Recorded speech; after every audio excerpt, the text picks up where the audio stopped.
A man shows compassion by inviting a beggar with a baby to stay at his home for the night. When he wakes up, he finds his house ransacked, and the beggar and baby are gone. As he investigates, he uncovers a shocking truth about their identities and intentions. Hello, my friends. This is a Narrative Stories channel.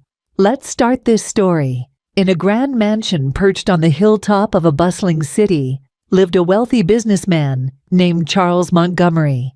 Charles was a man of influence and power, his wealth accumulated through years of dedication and shrewd business dealings. Yet, despite all his riches, he found himself powerless in the face of a heart-wrenching crisis. His beloved daughter, Emily, was gravely ill. Emily was a bright and cheerful child, her laughter once echoing through the vast halls of the mansion. But now she lay in bed, frail and weakened by a mysterious illness that had stumped the best doctors money could buy. Modern medicine had failed her, and her condition worsened with each passing day. Desperate for a miracle, Charles turned to an unconventional solution, hiring a poor nurse known for her traditional healing methods. Lena Martin was a humble woman from the outskirts of the city. Her reputation as a healer was well known among the local communities, where she had treated numerous ailments using remedies passed down through generations of her family. Though she lacked formal medical training, her skills and intuitive understanding of natural medicine were unmatched. When Charles approached her with an offer to care for his daughter, Lena felt a profound sense of duty and accepted the challenge. As Lena entered the grand mansion, she couldn't help but feel a pang of apprehension. The opulence and grandeur were a stark contrast to her modest home. She was greeted by Charles, a tall man with a stern face, softened only by the worry lines etched deeply around his eyes. He led her to Emily's room, where she found the child lying listlessly on a lavish bed, surrounded by the sterile tools of modern medicine. Charles explained Emily's condition and the various treatments she had undergone. The doctors had diagnosed her with a rare and incurable disease, leaving them with no hope of recovery. Lena listened attentively, her heart aching for the innocent child who had endured so much. "I've tried everything, Miss Martin," Charles said, his voice tinged with desperation. "If there's anything you can do, anything at all, please help her." Lena nodded, her resolve strengthening. She knew that her methods were unconventional and that many would view her as a charlatan. But she also knew the power of her ancestors' remedies. She asked for some privacy to examine Emily, and Charles reluctantly agreed. As Lena gently touched Emily's forehead, she felt an overwhelming surge of compassion. The child's pulse was weak, and her breathing labored. Lena began by brewing a concoction of herbs known for their healing properties, whispering ancient incantations as she worked. She applied poultices to Emily's chest and massaged her limbs with aromatic oils, hoping to stimulate her body's natural healing processes. Days turned into weeks, and Lena's presence in the Montgomery household became a source of hope and contention. The family physician, Dr. Harold Bennett, was skeptical of Lena's methods and frequently clashed with her. He viewed her traditional remedies as mere superstition and feared that they might interfere with the treatments he had prescribed. "Mr. Montgomery, I must insist that we continue with the prescribed medications," Dr. Bennett argued one evening. This folklore medicine could be dangerous.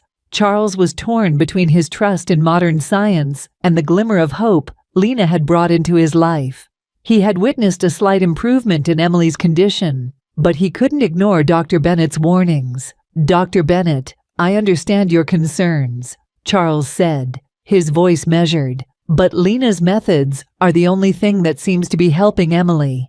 I can't turn my back on that." Despite the tension, Lena remained steadfast in her mission. She spent countless hours by Emily's side, singing soothing lullabies and telling stories of her ancestors' healing journeys. Slowly but surely, Emily's strength began to return. Her cheeks regained a hint of color, and her eyes sparkled with a faint glimmer of life. One evening, as Lena prepared another herbal infusion, Emily spoke for the first time in weeks. "Thank you, Lena," she whispered, her voice barely audible. Lena's heart swelled with emotion. "You're welcome, sweetie. You're a brave girl, and we're going to make you better." As word of Emily's improvement spread, the household staff began to view Lena with a mix of curiosity and admiration. Even Charles, who had been initially skeptical, found himself drawn to Lena's unwavering dedication. He spent more time observing her methods, learning about the plants and rituals she used. One day, Charles approached Lena as she tended to Emily's garden of medicinal herbs, which she had convinced him to plant on the estate grounds. "Lena, I must admit, I was doubtful at first," Charles said, his voice filled with gratitude. "But seeing Emily's progress, I can't thank you enough. Your methods, they work." Lena smiled, wiping her hands on her apron.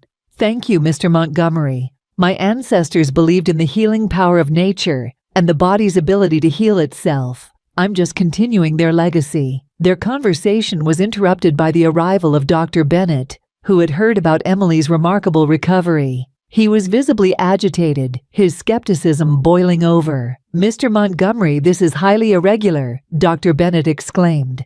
"You cannot rely on unproven remedies. We must resume the prescribed treatments immediately." Charles faced a difficult decision. On one hand, he respected Dr. Bennett's expertise and the advancements of modern medicine. On the other, he couldn't ignore the tangible results of Lena's care. "Dr. Bennett, I appreciate your concern," Charles said, choosing his words carefully. "But I can't deny that Lena's methods have helped Emily. Perhaps there's a way for both approaches to coexist." Reluctantly, Dr. Bennett agreed to monitor Emily's progress while allowing Lena to continue her treatments. It was an uneasy truce, but it marked the beginning of a delicate balance between modern medicine and traditional healing. As months passed, Emily's health continued to improve. She regained her strength, and her laughter once again filled the mansion. Charles, who had once been a man driven solely by wealth and success, found himself transformed by the experience. He began to see the value in the old ways, recognizing that true healing often required a holistic approach. One evening, as the family gathered for dinner, Emily stood up from her chair, her eyes shining with joy. "Daddy, I feel so much better now," she said, her voice full of life. "Lena's remedies and Dr. Bennett's care have made me well again." Charles felt a lump in his throat as he looked at his daughter. "Emily, I'm so proud of you, and I'm grateful to both Lena and Dr. Bennett for their dedication." Lena, who had become a cherished member of the household, smiled warmly. "Emily, you have a strong spirit. Your recovery is a testament to the power of love and faith." Dr. Bennett, though initially resistant, had come to respect Lena's knowledge and compassion. He extended a hand to her. "Lena, I must admit, I was wrong to dismiss your methods. Your dedication has taught me a valuable lesson." Lena accepted his hand with a nod.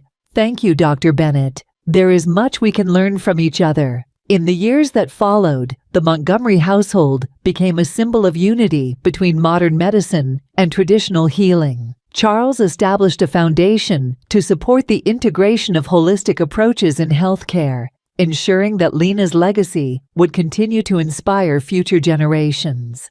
Emily grew up healthy and strong, carrying with her the wisdom of both worlds. She pursued a career in medicine, blending her father's scientific knowledge with Lena's traditional remedies. Her story became a beacon of hope for those who believed in the power of combining ancient wisdom with modern advancements. And as the sun set over the grand mansion on the hill, Lena's spirit lived on, a reminder that sometimes true healing required more than just medicine. It required the touch of a healer's heart and the belief in miracles. Thank you for being a part of Narrative Stories. Your support and engagement mean the world to us. We are committed to bringing you the best in storytelling. What kinds of stories would you like to see next? Share your thoughts in the comments below.